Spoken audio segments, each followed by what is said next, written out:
Sa Iloilo, maraming puntod pa rin sa Tanza Cemetery ang inaayos. Mula sa Iloilo, may live report si Giovanni Gustilo. Giovanni?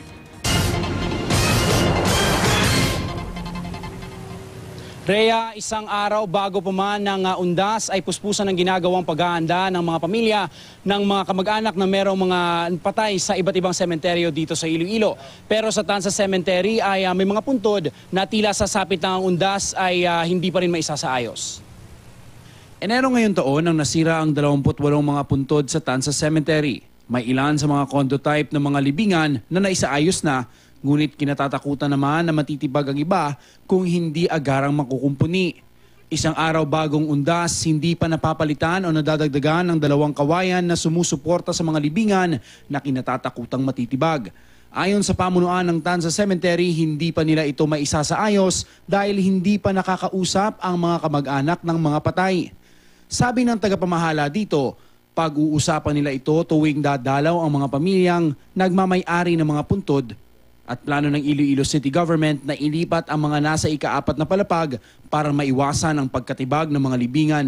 Subalit, isasagawa pa ito pagkatapos ng undas. Sa Tanza Cemetery, meron ding mga mag-aaral na dumidiskarte habang wala pang pasukan. May ilang nagpapabayad upang maglinis ng mga puntod. Pagdating naman sa seguridad ng mga taong bibisita sa kanilang kaanak na namatay, sapat naman ang police visibility sa iba't ibang sementeryo sa Iloilo City.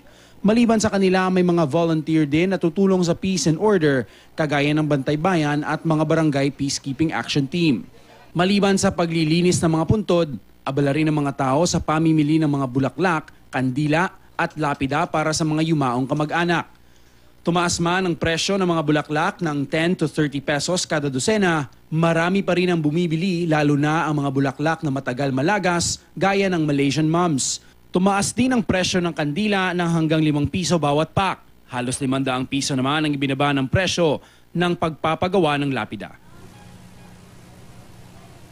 Rhea, hindi pa marami ang pumupunta dito sa Haro Public Cemetery pero inaasahan natin na bukas dadagsa rin yung mga tao dito sa umaga. At maliban naman sa isang police assistance center, meron ding first aid na tent na linagay dito ang mga barangay officials. Balik sa inyo lang, Rhea. Maraming salamat, Giovanni Gustilo.